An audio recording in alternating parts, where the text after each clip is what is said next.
Mitra NASA yang budiman dimanapun Anda berada, kali ini tim NASA berada di lahan tanaman rosella di lokasi lahan STPP Yogyakarta. Nama saya Dwi Hartoto, petani udah 3 tahun ini, nyambi dengan kuliah. Alamat saya di Sekolah Tinggi Penyuluhan Pertanian.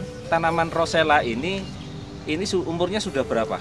Yang sini 3,5 bulan, kalau yang sebelah sana 4 bulan. Luasnya ada berapa? 1 hektar. Total 1 hektar.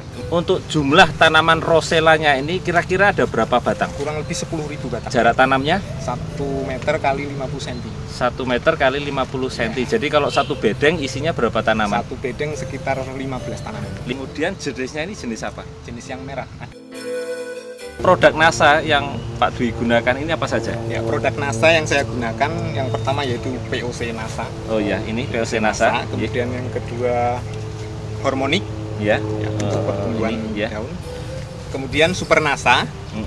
Kemudian yang berikutnya Power Nutrisi, ini andalan saya untuk meningkatkan produksi dari tanaman rosella yang saya budidayakan. Kemudian Aero yang sebagai perekat di antara semua yang saya pakai. Inilah yang bisa merekat di daun sehingga unsur hara yang saya semprotkan pada tanaman ini tidak mudah hilang. Oh ya. Cara penggunaan NASA ini bagaimana, Pak? Oh ya, untuk POC NASA, kemudian Super NASA, Hormonic sekaligus Aero, ini saya campurkan dengan 1 drum air yang isi 100 liter. Itu saya gunakan untuk sekitar 2000 meter persegi. 2000 meter persegi atau berapa bedeng? Sekitar 50 bedeng. 50 bedeng. Jadi NASA, Super NASA, Hormonic dan Aero dimasukkan ke dalam drum 100 liter air. Kemudian disemprotkan ke tanaman atau ke tanah? Ke tanaman. Ke tanaman untuk 2000 meter persegi. Kebetulan saya menggunakan power sprayer, jadi pakai mesin, sehingga untuk aplikasi 2000 meter persegi itu saya menggunakan 100 liter air. Nah, ini disemprotkan saat kapan saja? Oh ya, untuk yang tadi saya sebutkan, saya menyemprotnya pada stadia pertumbuhan dari sekitar umur 15 hari setelah tanam sampai umur 3 bulan. Untuk benih, saya benih perendaman pakai POC NASA. Perendaman pakai POC NASA. Dosisnya berapa? Dosisnya saya kemarin 5 cc untuk 1 liter air, dan saya celupkan. Berapa benihnya kurang lebih? Sekitar 1,5 kilo. 1,5 kilo pada air 1 liter dengan setengah tutup ya, kurang lebih ya. Setengah tutup POC. Direndam berapa lama? 6 jam. 6 jam. Itu saya peram, dia langsung kecambah, habis itu saya tanam di lahan. Ditanam di lahan. Kemudian media tanahnya, plastiknya ini setelah diolah tanah itu diberi perlakuan tidak? Kebetulan tidak, karena saya sudah 3 kali memakai produk NASA. Yang dulu saya udah kendel, ibaratnya kendel pakai agensi Hayati itu yang natural Grio, itu saya pakai semua. Jadi saya yakin sampai sekarang pun masih ada bakteri tersebut atau jamur tersebut, yang sehingga saya memberanikan diri tidak pakai Grio lagi. Jadi pupuk saya cuma semprot. Jadi pupuk makronya di awal tanam tidak pakai? Tidak pakai. Saya tidak hanya pakai Nasatok. Power Nutrisi saya kocorkan. Jadi sekitar umur 2 bulan, karena dia untuk memacu pertumbuhan bunga, saya tidak mengaplikasikan pada stadium pertumbuhan vegetatif. Jadinya biar waktu tanaman itu membutuhkan unsur hara K khususnya untuk pembentukan bunga, saya berikan pada umur 2 bulan, sehingga waktu yang dibutuhkan, rentang waktu yang dibutuhkan untuk menyerap unsur K tersebut tidak terlalu jauh, sehingga saya umur 2 bulan baru saya aplikasikan Power Nutrisi. Ya, dosisnya berapa, Mas? Sekitar 100 liter. Itu saya kasih 1 botol. 100 liter diberikan Power Nutrisi ini. Dicampur dengan ini tidak? Tidak. Oh, tidak. Jadi ini sendiri. Sendiri. Ini intervalnya berapa kali? 2 minggu sekali. Oh, 2 minggu sekali. Jadi ini berbeda dengan yang ini. Beda. Sementara tadi diberikan keempat ini tadi, tapi NASA Hormonicnya itu lebih sedikit. Ini biasanya sampai bulan keberapa saja untuk Hormonic? Ini sampai usia pertumbuhan saja. Jadi sekitar 15 sampai 3,5 bulan saja. jadi setelah itu tidak pakai hormonik lagi. Jadi tidak, yang dipakai hanya cukup. NASA, Super NASA, dan Aero. Aero. Oh, jadi ini hanya sampai 3,5 bulan. Iya. Habis itu penggunaannya dengan penggunaan 3 ini, Iya. plus power nutrisi ini setiap 2 minggu sekali. Betul. Saya merasakan perbedaannya.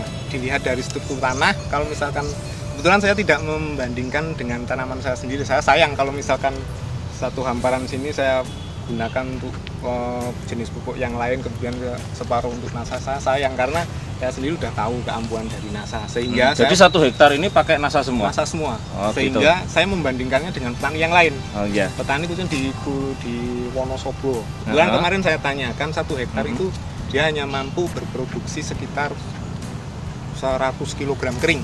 Kurang lebih 100 kg kering. Iya, sedangkan tanaman saya yang saya pakai NASA, saya mentargetkan itu minimal dapat 250 kg kering.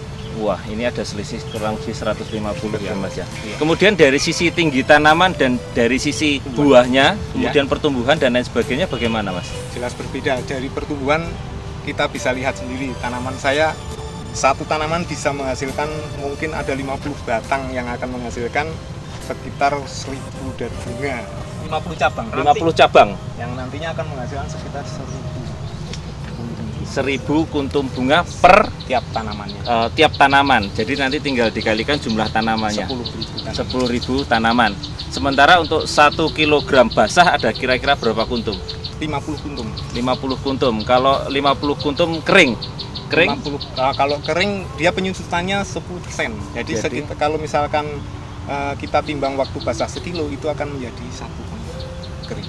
1 on kering. Oh, jadi 1 kg basah akan jadi 1 on kering. 1 on kering. Ya. Kalau tidak menggunakan NASA, ini isinya berapa Mas? Kurang lebih ya sekitar 100 atau mungkin malah lebih. Oh, karena ukuran bunganya itu kelopak itunya lebih kecil daripada yang saya pakai NASA.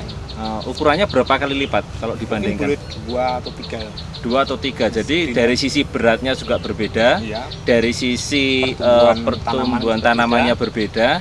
Dari sisi buahnya sendiri lebih besar ya Mas, lebih ya kalau besar gitu dan ya. Lebih tebal. Kelopaknya itu lebih tebal. Kemudian dari sisi rasa bagaimana? Lalu dari segi kan rasa, itu katanya bisa dimakan langsung ya? Iya, bisa. Bisa ya. Rasanya bagaimana kalau dibandingkan? Rasanya masam. Mungkin kalau rasa sama karena kandungannya karena sama. Mungkin prosentasenya vitamin yang dihasilkan ini beda dan ini lebih tinggi dan mungkin yang itu lebih rendah. Lebih manis, lebih masam karena vitamin C-nya lebih tinggi.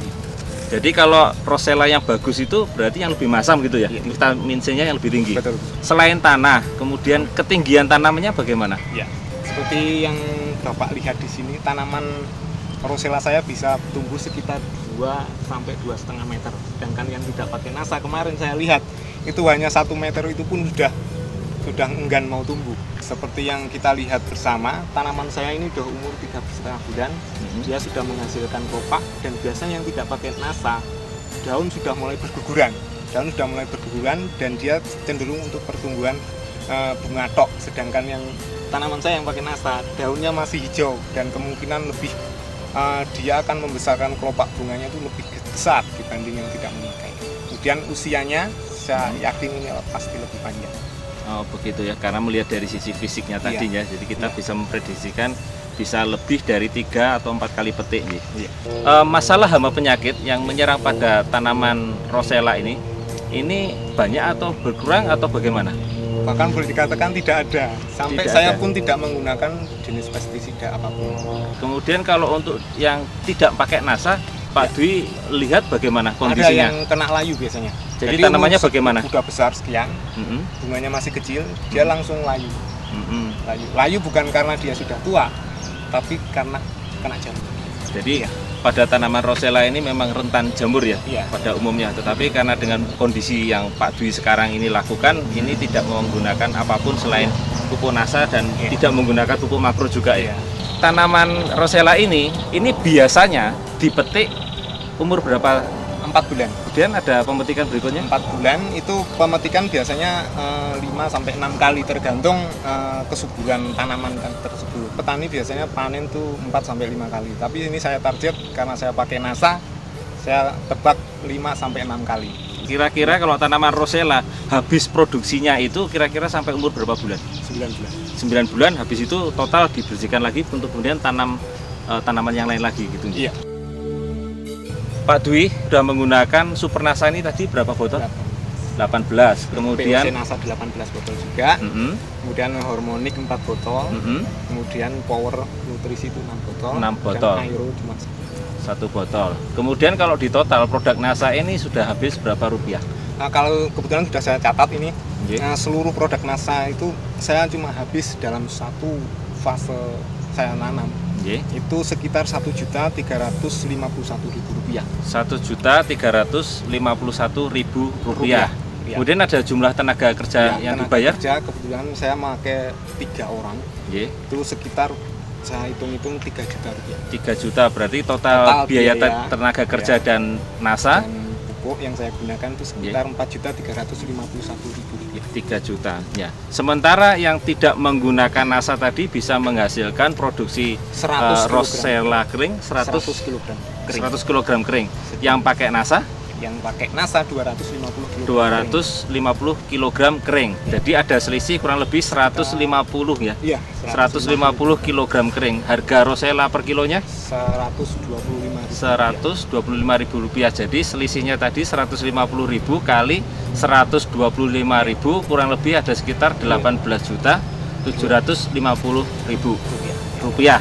Dikurangi dengan ongkos tenaga kerja plus pupuk Nasa sekitar 4 juta sekian ya. Jadi kalau dikurangi dengan penjualan rosella tadi yang 18 juta, jadi 18 juta sekian kurangi dengan 4 juta sekian, jadi kurang lebih 13 juta ya. Dalam satu musim selama sampai sekitar 9 bulan ini ya.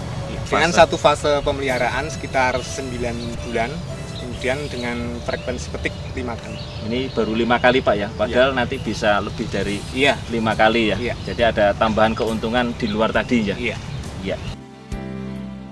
Saya sangat senang mendapatkan pupuk dari Nasa karena sangat membantu sekali dalam budidaya sekaligus berusaha tani yang saya lakukan, sehingga hasilnya bisa optimal, kemudian biaya pun tidak banyak karena harganya relatif murah, lebih murah daripada pupuk-pupuk makro. Kemudian di sisi lain dari anjuran pemerintah untuk tahun-tahun ke depan kita harus menggunakan atau berbudidaya secara organik. Kemudian pesan saya kepada rekan-rekan tani di seluruh Indonesia, marilah kita hidupkan kembali pertanian Indonesia yang semakin terpuruk, terutama dengan produk-produk pupuk organik yang berkualitas dan bermutu, dan salah satu yang saya pakai Nasa. Mari maju petani Indonesia dengan Nasa. Demikian tadi bincang-bincang kita dengan Pak Dwi di lahan STPP Yogyakarta. Reporter Adi Nugroho dan kameramen Happy melaporkan dari STPP Yogyakarta. Salam Nasa. Sekali Nasa, tetap Nasa.